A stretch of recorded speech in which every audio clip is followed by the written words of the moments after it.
लवकरच मंत्रालयाला लागून नवी सह इमारत बांधली जाणार। 20 मंत्र्यांसाठी 11 कोटी खर्च करून आधुनिक आणि सुसज्ज दालनं बनवली जातील। संजय राऊत मानहानी प्रकरणात नितेश राणेंविरोधात जामीनपत्र वॉरंट। माझगाव कोर्टाचा निर्णय। पुढील सुनावणीसाठी 2 जून रोजी राणेंना न्यायालयात उपस्थित राहण्याचे आदेश। राज्य सरकारने वाळू विषयक धोरण लागू केले असतानाही राज्यात सर्वत्र वाळू माफियांचं राज। मंत्री आशिष जयस्वाल यांचा सरकारला घरचा आहे। भंडारा जिल्ह्यातील मध्यवर्ती सहकारी बँकेच्या मतदार यादीत आमदार नरेंद्र भोंडेकरांचं नाव वगळल्यानं नाराजी। बँक प्रशासनाने योग्य निर्णय न दिल्यास भोंडेकरांकडून आंदोलनाचा इशारा। बदलापूर लैंगिक शोषण प्रकरणातील आरोपी अक्षय शिंदेच्या कथित एन्काउंटरचं प्रकरण। पोलीस महासंचालक रश्मी शुक्ला यांच्या मार्गदर्शनाखाली नवी एसआयटी स्थापन।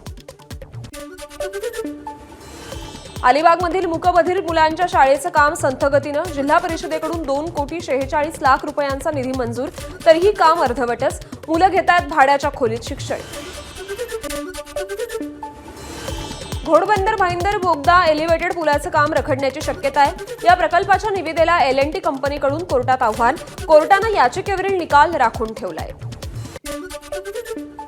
पनवेल कळंबोली दरम्यान आज रात्री ब्लॉक। कळंबोली रेल्वे उड्डाणपुलावर गर्डर उभारणीसाठी मध्यरात्री 2 ते पहाटे 4 वाजेपर्यंत ब्लॉक। मंगलोर एक्सप्रेस आपटा स्थानकावर थांबली जाणार। 4 आठवड्यात मोसमी पावसाचा प्रवास वेगात। यामुळे यंदा वेळेपूर्वीच मोसमी पाऊस केरळमध्ये दाखल होणार। भारतीय हवामान विभागाने व्यक्त केला अंदाज। मान्सूनपूर्व पावसाने अनेक ठिकाणी पाणी साचल्यानंतर नाशिक महापालिकेकडून सर्वेक्षण। शहरात पाणी साचणारे 219 स्पॉट्स महापालिकेच्या सर्वेक्षणातून समोर आलेत। यामुळे महापालिकेचं पितळ उघडं पडलंय। यवतमाळच्या नेर तालुक्यातील बोरगाव लिंगा गावाला वळवाच्या पावसानं झोडपलंय। अनेक घरांवरचे पत्रे उडालेत। एके ठिकाणी अंगावर भिंत कोसळल्यानं महिला जखमी झाली आहे। संरक्षक भिंत कोसळून शाळेचं देखील नुकसान झालंय। सिंधुदुर्गात सलग 4थ्या दिवशी देखील जोरदार वळवाचा पाऊस। अर्धा तास झालेल्या पावसानं सखल भागात पाणी साचलं। चंद्रपूरमधील ताडोबा व्याघ्र प्रकल्पात छोटा मटका वाघाकडून ब्रह्मा वाघाचा बळी। नयनतारा वाघिणीसाठी छोटा मटका वाघाने आतापर्यंत 3 वाघांचा फडशा पाडलाय।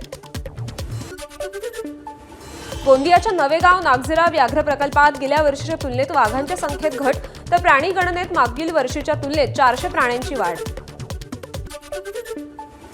पुणे विद्यापीठातील फूड कॅन्टीनच्या जेवणात रबर निघाल्याचा विद्यार्थ्यांचा आरोप। पुणे विद्यापीठाकडून समिती स्थापन करत चौकशीचे आदेश। गडचिरोलीच्या भामरागड तालुक्यातील बनावट दारूचे कारखाने गुन्हे शाखेच्या पोलिसांकडून उद्ध्वस्त। 39 लाखांचा मुद्देमाल जप्त, 4 अटक। नंदुरबारच्या शहादा शहरात 1 कोटी रुपये खर्च करून बांधलेलं तालुका क्रीडा संकुल दारूचा अड्डा बनलाय। त्यामुळे स्थानिक नागरिकांना त्रास होतोय। प्रशासनाचं मात्र याकडे दुर्लक्ष होतंय। दगडी खाणीवर काम करणाऱ्या संगमनेर तालुक्यातील 38 वेठबिगार आणि 31 बालकामगारांची मुक्तता। ठेकेदारावर गुन्हा दाखल। सर्व वेठबिगार आणि बालकामगार पालघर जिल्ह्यातील असल्याची माहिती। पुण्यातील दत्तवाडी परिसरात एका तरुणावर भर दुपारी कोयत्यानं वार। पूर्व वैमनस्यातून तिघांकडून कोयत्यानं वार। घटनेत तरुण गंभीर जखमी। संपूर्ण घटना सीसीटीव्ही कॅमेऱ्यात कैद। अहिल्यानगरच्या कर्जत शहरात कडकडीत बंद। शहरातील हनुमान मंदिर परिसरात एका विशिष्ट समाजानं केलेलं अतिक्रमण हटवण्यासाठी आमदार संग्राम जगताप आणि गोपीचंद पडळकरांच्या नेतृत्वात होणार रास्ता रोको। बीडच्या आष्टीत अनुष्का आणि तनुष्का या 2 जुळ्या बहिणींना 10वी मध्ये एकसारखेच गुण। 96% गुण मिळवल्यानं दोघींवर कौतुकाचा वर्षाव। शिर्डीतील साईबाबा संस्थानचे व्यवस्थापन करण्यासाठी 6 जणांची प्रशासकीय सदस्य समिती। पालकमंत्री राधाकृष्ण विखे पाटील यांच्या अध्यक्षतेखाली समिती स्थापन। आमदार अमोल खताळ, आशुतोष काळे शिर्डीचे नगराध्यक्ष सदस्यपदावर। रील तयार करण्यासाठी ट्रॅफिक बॅरिगेट्सवर तरुणानं मारली लाथ। रील व्हायरल झाल्यानंतर पोलिसांनीच माज उतरवला। ठोठावला 40,000चा दंड। घटना नोएडामधील असल्याची माहिती। 26/11 हल्ल्याचा मास्टरमाइंड तहूर राणाविरुद्ध खटला लढण्यासाठी सरकारकडून वकिलांची एक टीम तयार। पथक सॉलिसिटर जनरल तुषार मेहतांच्या अध्यक्षतेखाली काम करणार। एबीपी माझा, उघडा डोळे बघा नीट।